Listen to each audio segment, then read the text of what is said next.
Morning, good morning, good morning. It's still a good morning, no matter what, on the right side of the grass. So, despite another disappointing night in Birdland, it's a good morning. Got JMart with me.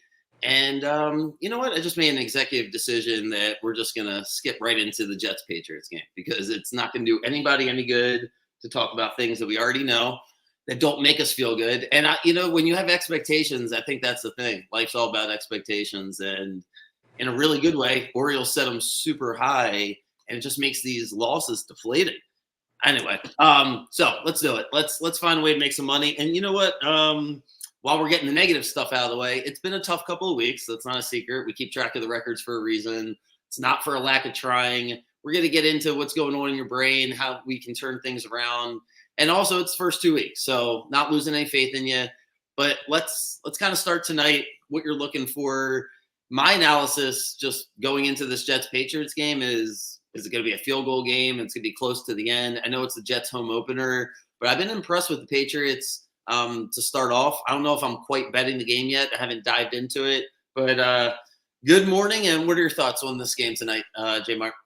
Well, I'm looking at the just game lines, and I don't see anything that's probably safe enough or feels logical enough to take. The Patriots have played everyone close this season, so you can maybe expect that to happen. But again, the Jets have kind of stumbled, and you don't know if maybe they're just going to hit their stride or if this is just what they are right now. They just are that good of a football team.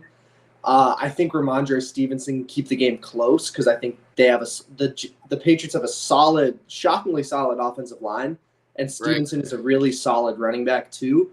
And given what we saw from the 49ers in week 1, I think that the Patriots can keep themselves close, basically just handing the ball off over and over again. And on the Jets. Well, real quick on that point, because I watched, that Seahawks game was my favorite game last week. So as I'm watching the Ravens, I'm got my other eye on the Seahawks game. And the Seahawks defense is, in my opinion, way better than the Jets defense.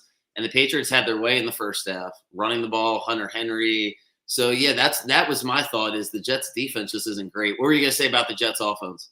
Well, the thing is they're too talented to not be able to score more points than they have been scoring. I don't know what it's been. I don't know if maybe the O-line just isn't as good as people thought. Maybe Aaron Rodgers just isn't good anymore. But I think that they should be able to score points. They probably should be able to win. But the thing is, people said the same thing about the Bengals. The Patriots went and won that.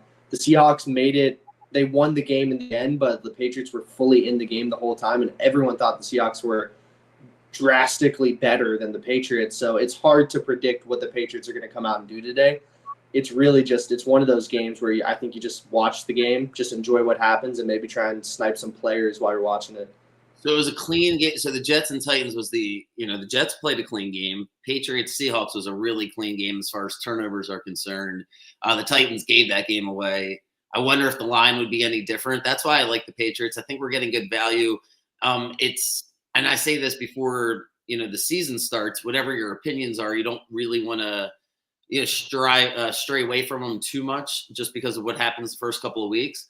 Thought the Patriots would be terrible, but also you have to recognize if maybe your just opinion was wrong going into the season. And, the Bengals and the Seahawks, I think are both, they're both better than average teams at worst, right? So you got to give the Patriots credit, but the Patriots haven't had to play from behind.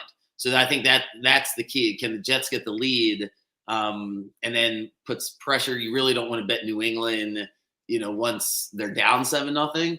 So I think it would be – I don't see the Patriots straying away from a run-first offense until – 14 to 17 points, maybe third quarter, because with Brissett's fine, but with the receiving talent they have, which isn't that much, they're strong at tight end, but outside of that, it's kind of – and I think that they're really going to have to lean on that run game, and if they're not going to be running with Ramondre, they're going to be targeting him out of the backfield passing routes, just because they don't have the talent to support Brissett outside of – to just go straight, hey, Brissett, you're throwing the ball. I don't know if they have the talent to support him, given that he's just – he's fine, but, he's not going to win you too many games. Another thing that makes me lean towards New England tonight is some home openers you don't want to bet against. For the first team that came up was the Lions. With all due respect to your Falcons, I don't consider that a gigantic home field advantage. And I don't think tonight's a home field advantage. I feel like Jets fans are more anxious than anything else. They'll be excited. It'll be loud early in the game. But if New England just keeps it close, if anything, the Jets fans will just turn on the Jets. I'm really curious to see how Rodgers is going to look because the Titans defense is good. I don't want to make this a Titans podcast, but they should be 2-0. Titans defense is really good. They made the Jets. The Jets made a couple plays that they needed to make at the end, and they covered the spread. I'll be curious to see if the line goes one way or the other tonight. I feel like 6 probably gets 50-50 action because I could see it both ways. But yeah, my money's more I keep thinking about it. I really like New England tonight. The under's tempting, but maybe New England scores points. So if anything, I would lean towards the under for the Jets points. All right. Any final thoughts on that before we go to college football? The Patriots probably can cover, and the Patriots probably should. When you're looking at a line like that and you see like 6 points and you feel like it's a game that could go out to either team's way, just straight line, money line, I think that you lean to Patriots just to be able to keep it close enough.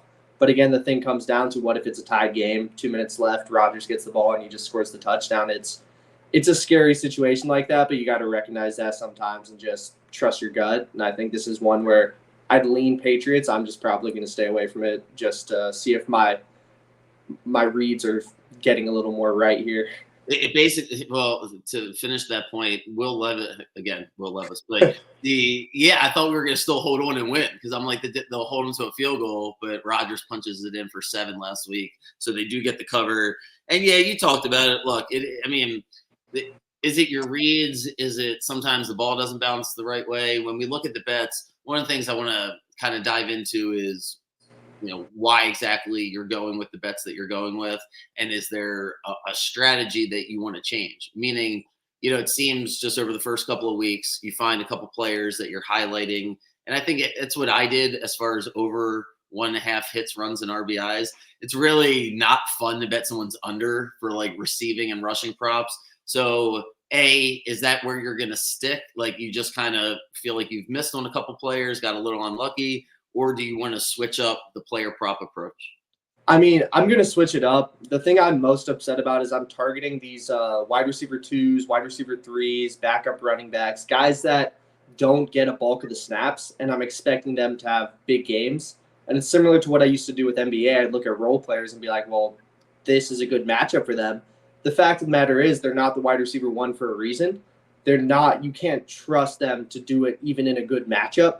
And I'm going to start looking towards the main guy for both teams. Are they going to have a big game or are they not going to have a big game? If I don't feel like I'm confident enough to put money either way, I'm just going to skip it. If I can convince myself the game script is plausible that they're going to go off, I'll put money behind it. But I'm done looking towards the further back in the depth chart guys because I feel like they're as talent. They can be close in talent to the wide receiver 1s, but the consistency can be the problem.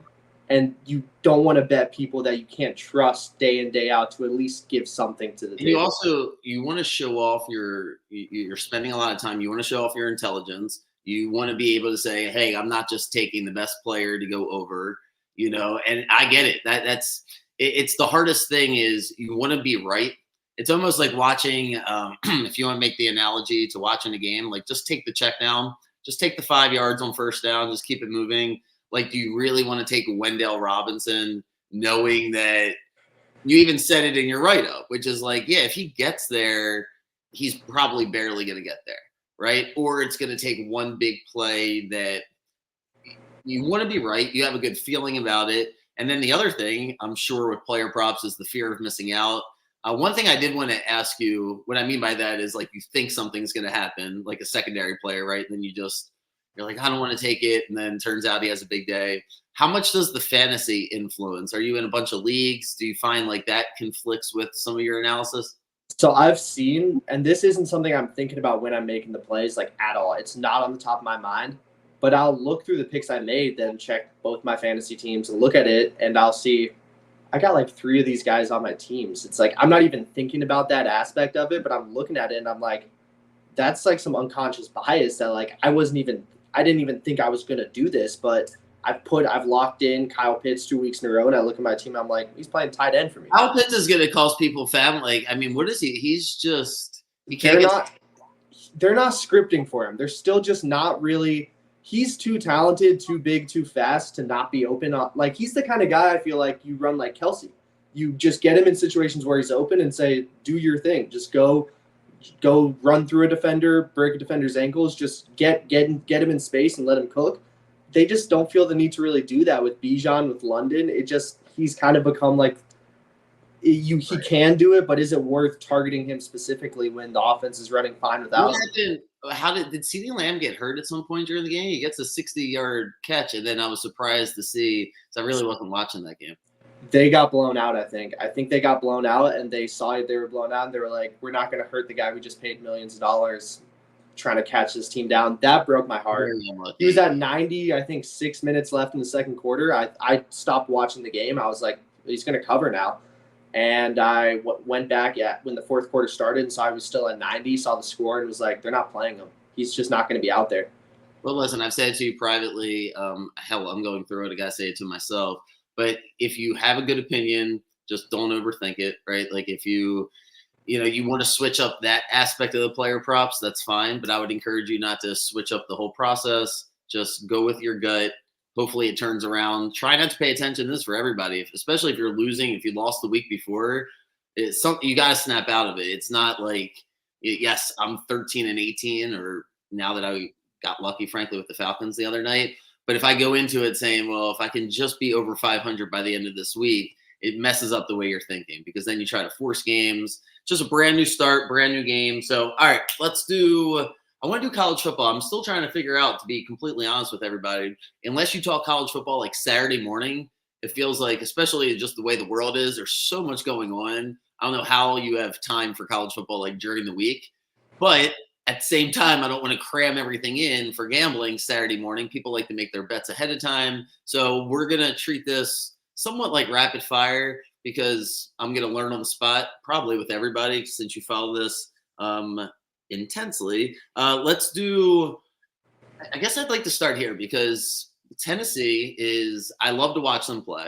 So the best game of the weekend is going to be Tennessee-Oklahoma. It's in Oklahoma. It feels like last week where Texas was at Michigan and it's a 7-point favorite. Texas was on the road and they're a favorite. Tennessee is the favorite.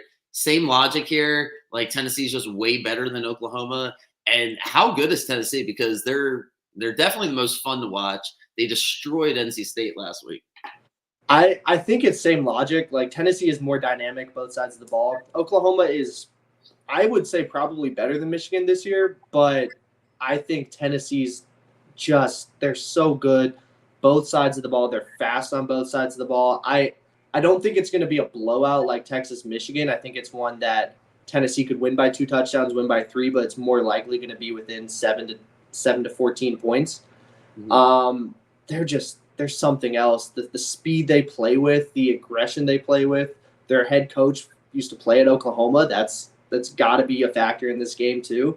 It feels like one of those games that Tennessee is just going to roll through, and they seem like a team that's just going to keep rolling. Georgia game's going to come. I hope they lose that one, but I don't know who beats them right now. Where's Oklahoma have to attack Tennessee? If they're going to, let's say we wake up Sunday morning, Oklahoma wins the game. Does it 41-38, or do they win 23-20 and they just slowed the game down and ran it? It's going to have to come down to them stopping Tennessee's offense. It's a clash of 2 really great defensive and offensive minds, respectively. Like, you have, I think it's Venables out in Oklahoma that's really, really good on defense, and you have Herpel that's really, really good on offense. So I think it's going to have to come down to Venable outsmarting Herpel a little bit on the Tennessee offense, Oklahoma defense side. But that's going to be a tough thing to do. Will Tennessee just go no huddle the whole game? Probably. I mean, they want to tire out the Oklahoma defense, and they have the stamina to do it. So I think they're just going to slam it down their throats, no huddle. Hope that by like the third quarter they're winning by so much they can like bring in some backups. Right. It's like the Oregon offenses back in the day, like that was so long ago. But yeah, Tennessee is just super fast, nonstop. They smoked NC State. All right, so that's the late game. Where are we at with NC State? Because to me, the best value in the entire – I mean, hell, I'm going back and forth because the college football, I only want to bet against Dion, but part of me wants to bet it on NC State here because Clemson sucks notoriously at 12 o'clock home games. Just feels like half the team's drunk or what. I don't know what's going on, but they always lose those games. That's like you just look. I should have looked up a stat before we started, but I promise they lose games at home at noon, or at least they used to back in the first part of the decade. Anyway, first part of the century, maybe I am getting old. Why is NC State? Why they lose to Clemson or why they lose to NC State by? Jesus, let me start over. Why did NC State get smoked by Tennessee? And is that just more of a one-off because Tennessee's so good? Because 20.5 points at Clemson. I think, look, Tennessee, I think, is legitimately just a lot better than NC State. And I think Tennessee's always been a team in this new coaching era of they beat the teams that are a lot worse than them pretty confidently over and over again. It's when you get to the teams that are just a little bit worse or better or average with them that they start to struggle. But I have a really hard time giving Clemson 20 points against NC State. It's just I watched that offense play against Georgia. They can look anemic. They can look like there's just nothing going on there. It's tough to trust them to score enough to the point that it will be a 20-point cover. Like it's what happened to App State? They scored like 100 points in the first quarter last week, right? Yeah. They just piled on at the beginning. Like with those upset games, you want to do that because you want to let the other team's going to come in thinking that they can have a chance. You just want to pile on immediately, and then they're going to be like, oh well, they are the better team than us, and they can rationalize it in their heads. But you can't let the underdogs think that they're in the game by the first quarter, by the end of the second. Same thing, LSU. It's probably hard to bet UCLA. UCLA going to LSU is like a culture shock. Actually used to live in Southern California. It's like you literally couldn't think of a more opposite like vibe and energy. You go to UCLA, it's, nice, perfect. Anyway, you're not like football's not the passion, right? They don't have the athletes. They're in the Big Ten. I mean, didn't they lose to Indiana last week? Yes, I think. Yeah, I think it was them that lost to Indiana. Indiana looks kind of shockingly decent this year too, which is another weird thing. Okay, so they're getting 24. They're going to LSU. I feel like they're going to get scared as soon as they get off the bus. But I'm not betting Brian Kelly. That's a rule. Any thoughts on that one? It's a huge spread. But look, it's LSU should win this game by more than 24 points. The issue is we just watched Brian Kelly make some of the weirdest coaching decisions I've ever seen for 4 quarters against South Carolina. So it's hard to trust them to not find a way to keep this game close. It's going to be LSU playing against LSU, I feel like, more than LSU playing against UCLA. They just got to find a way to just not overthink a situation. They're more talented. Just use the talent and just beat them with that talent. It's been kind of absurd. His coaching, stock, if you will, has gone way down. He went from the top coach after leaving Notre Dame, got them, to the national championship game against Alabama on the Manti Te'o year, right? And then just can't get it together at LSU. It's like him and the Eagles and Sirianni. They have like the same type of thing where they have all this talent on the perimeter, but the coach has to be the smartest guy in the room. I hate people like that. It's always easy to identify where you're like, you're being a contrarian just because you want to be a contrarian. There's nothing worse than that. Like the whole idea of being, you're in school at the moment, people get peer reviewed. It takes a lot to be able to get published, right? So if you're going to have a contrarian point of view on something, that's supposed to be like you had to really research it and you get a lot of credit for that. But now, especially in sports betting, it's just popular to be like, I'm going to go against what the public. Anyway, before we go down that road, it's Brian Kelly coaches like that where you're like, does he know something? I don't know. Because I know I'm not a football coach, but at the same time, seems like an obvious situation. And the Eagles did that real quick. I mean, I know it was Monday night, but like when you're watching the game, I feel like the rule of thumb is especially if you're invested and the opposing team does what you want them to do, then it was a bad coaching decision, like bad play call. And there's no way, there was a whole argument. You listen to people yell and scream about Saquon Barkley. And I feel like that was easy for me to identify who doesn't understand football. Because if you're blaming Barkley, you really don't understand football. Respectfully, I don't know how else to say it, but from a coaching, there's so many reasons for it. We're not going to spend 10 minutes going into it. but you run the football there. And if you don't get it, the mindset for the Falcons is not to score a touchdown. It's to tie the game with a field goal. You're not playing Peyton Manning. Falcons haven't scored all game. They're struggling. So in a worst case scenario, the Falcons come down, they get a field goal, you go to overtime. That is like game theory, not it was a perfect play call and the guy just dropped it, because that's life. Like that's what happens. So unless you want to yell at me and disagree with me, we can move on to the next one. I'm so happy he called the game the way he called that game. Nick Sirianni basically kept the Falcons in that game with some of the ridiculous fourth downs they're going for in field goal range, winning games. Like, it's just, you just add points onto the lead, because it'll change the way the other team's thinking about the game. If you're up 7-0, even if it's like on the 2 and it's like 4th and goal, just take the points. It's now a 2-possession game. It's now a different game for the other team. He doesn't do that in the first quarter, and then he takes the 3 points at the end when that was the wrong decision. And yeah, you saw it earlier on Sunday where fantasy people are pissed, and maybe people that don't quite understand football at the highest level are like, why wouldn't Andy Reid just go for a touchdown, right? It's Patrick Mahomes. You're on the 1.5-yard line, but it's the first quarter, and weird things happen in football, and he knew it was going to be a tight game, so he takes the 3 points. You take the points early. God, Harbaugh, I don't know what we're doing with our challenges. He hears like he has like FOMO, I think, of challenges. Like, it's like if he doesn't challenge something that was the right thing to challenge, it like bothers him to the point. So he hears some loud, drunk people at the Ravens game screaming that Devontae Adams didn't catch the ball when it's obvious to anybody that he caught it. And he's like, all right, I'll just challenge it. Okay. Anyway, USC Michigan. Let's go there. USC Michigan. They're got. This is weird to me because Michigan was confident. They went with the walk-on Warren, but he was so good. I thought they were going to start this orgy character to begin the season. They get their ass kicked by Texas. Now they decide to start them. They're home again. USC's got to go to Michigan. Does USC have the same athletes and the same talent that Texas does? Because they're 5.5. I think it's 5.5, 6 points, depending on where you want to look. What's your analysis of this game, USC at Michigan? I think USC, they're not too close to Texas, I think, talent-wise, especially once you factor in defenses. I think it's just that people are so down on Michigan now that they think that those 6 points they're giving Michigan, it feels kind of like a gift. Like, it feels like USC should be giving Michigan a lot more points to have to cover because they don't score. They don't score. They have a new quarterback who I think could make them a little more dynamic in the run game, but they're now, I think, worse in the pass game, which makes them more one-dimensional, which makes them less able to build back out of a big deficit. I really think USC can cover that game. It's the one game I've looked at over and over again and felt really, really good about, because it does feel like they're still giving Michigan a little bit of credit for the national championship win last year.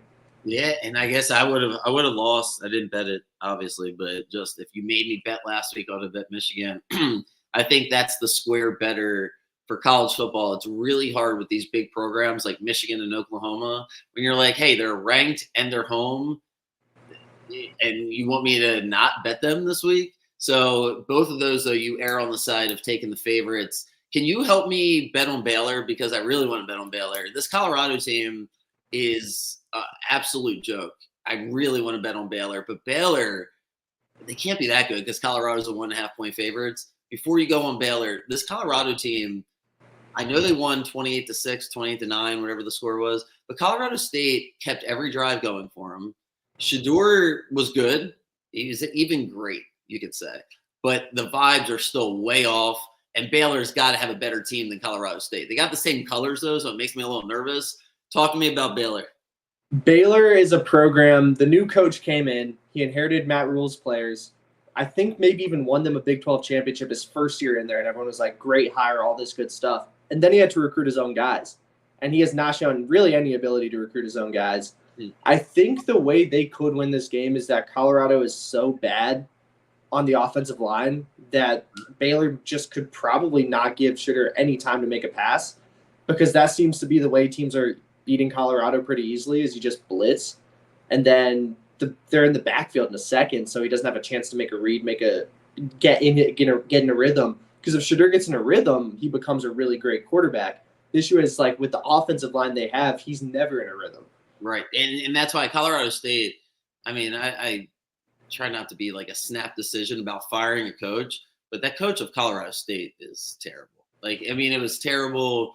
The team is just so undisciplined, the personal fouls. So I don't know about Baylor, but I know one thing. That game's at 8 o'clock Saturday night, and I most likely will talk myself into betting at least something on Baylor. Throw it in some parlays for the NFL games coming up on Sunday. Do you have any logic here as we did I miss any college football games? I know what I wanted to ask you. Kansas State, BYU. It's not a great schedule, but this Kansas State team, were they? And again, feels like a square bet. But BYU's home. They got to have one of the top 10 crowds. I love watching BYU at home. It's usually a late game. I think it's a late game this week, right? 9:30, 10 o'clock. Oh, 10:30. Wow. All right. So good. I can watch Colorado then. BYU. Talk to me about Kansas State. What should I look for with them? Avery Johnson at quarterback. He's 19-year-old. I think he's a sophomore, but he's phenomenal. We found out last week that he can run the ball with the best of them in college football. That's a really big thing to have going into a BYU game that is going to be tough. BYU is able to play with a lot of the teams out west, and I don't expect this game to be any different. I think the key to it will be getting Avery Johnson into a rhythm, either passing or running. That's what ended up working against Arizona is they got him running the ball really well, got him in a rhythm there, and it was able to get the game going a little better, get his passing game going a little better. I think they're going to need the same thing from him this week. They're going to need one of the sides of the ball to work. And if BYU is able to rattle him, get in his head with the home crowds they bring, it's going to be tough for him to get his mental right. Because, again, he's only 19 years old. You know, you can't expect him to be able to get punched twice in the face and just be able to get back up like it's nothing. So from a gambling standpoint, we talked a little bit about this earlier in the week. You're going to plan on trying to find one game for college football that you really like, focus more of the energy on the NFL. You feel like you're close here. Why do you want to take a step back exactly with college football? Is it because you can't necessarily bet the player props? Do you just want to get a couple wins under your belt before you start firing away? Or is there like too many games that you like versus that you just want to love a game? What exactly is going through your head? Well, normally when I bet, the instant read I get off of just looking at a board tends to be able to lead me into the right direction. I can look at a board, see like 5 or 6 things, and then narrow that down to a couple that I. Is that going to be you or going to be me? The internet has been playing tricks on me. We're still recording. So hopefully it's in for a second because that's why I couldn't record yesterday. The internet, I don't know exactly what's going on down here, but it goes in and out on me. But if that was the final words, I'll give him maybe like 15 to 20 seconds because he had to go. Oh, there you go. Back. Yeah, but did you get any of it? I got absolutely none of it. Okay, so when I'm looking at a board, I'm able to see 5 or 6 plays that I look at, just vibes, love. And then I'll narrow those 5 or 6 down to like 3 or 4 that I really like. Okay. And it works out pretty well for the most part. Like I'll be able to hit on a lot of that. With college football, it's felt like the reads, the first vibes picks when I look at a board have been completely off. It's been wrong. The read's been off. I think what it's come down to is my teams have just they've come out a little like off in the first half. Like Missouri did it to me. Georgia definitely did it to me.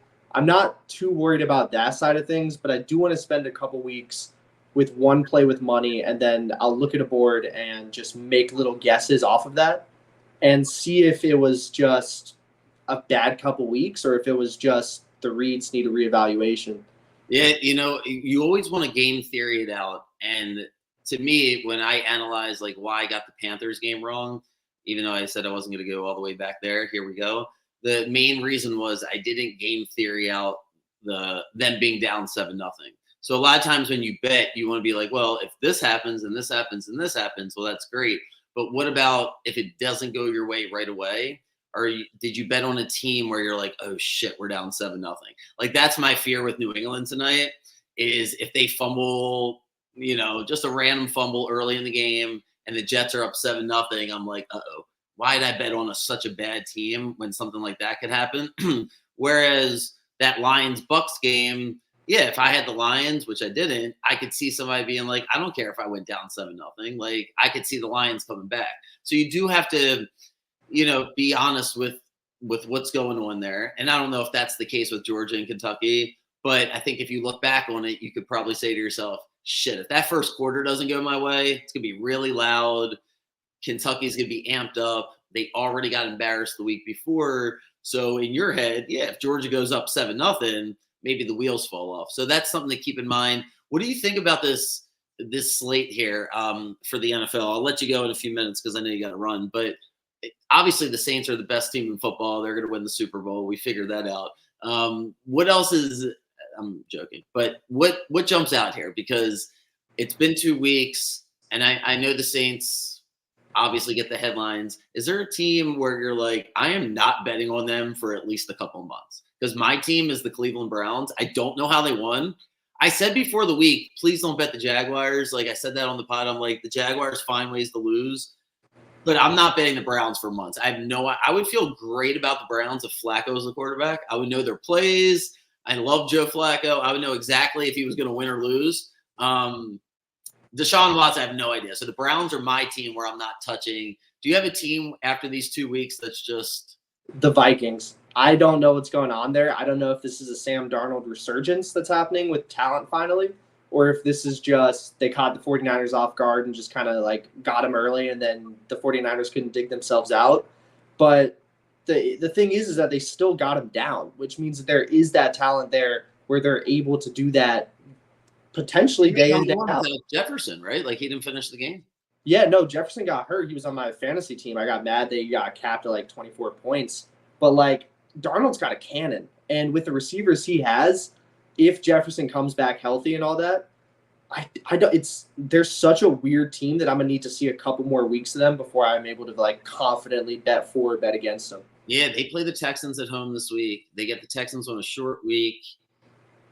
It's not a huge travel, but also not right around the corner either. So yeah, a lot of things favoring the Vikings there. All right, man. Well, I appreciate and I certainly appreciate when I brought you on board. I was like, listen, we're gonna have a couple weeks where it's not gonna be as fun to talk. I know it's gonna be first couple of weeks, but it is what it is. We're gonna work through it. I appreciate you being a man about everything and being here and just being honest about what's going on. So I think that's great. And hopefully we turn things around. You find a couple player props for us for tonight. And I'm leaning towards New England, but yeah, I'm putting I don't think I love it. I want to dive more in. I got to see if I think New England can win the game. Because if I come away from the analysis being like, I just think it's going to be a 3-point game, I might get too nervous that Jets get up 7-0. And then I don't know. I don't feel like watching all the Aaron Rodgers coverage tomorrow and I'm the idiot that took the Patriots. No, for me right now, pure vibes, everything I'm looking at, it feels like whatever you want to take of Ramondre Stevenson's, you take it. Because it feels like a kind of game that he's going to show out in, and the whole world's about to see a really good game from him. Yeah, the Jets defense looks terrible. I'll be interested to see them break it down before the game and explain exactly why they can't stop the run anymore. But the Jets defense doesn't look great. All right, hope everybody has a good day. Orioles play at 1 o'clock. Orioles are in the wild card, headed towards the playoffs. That's the end of that. Have a good day, JMart. I see you.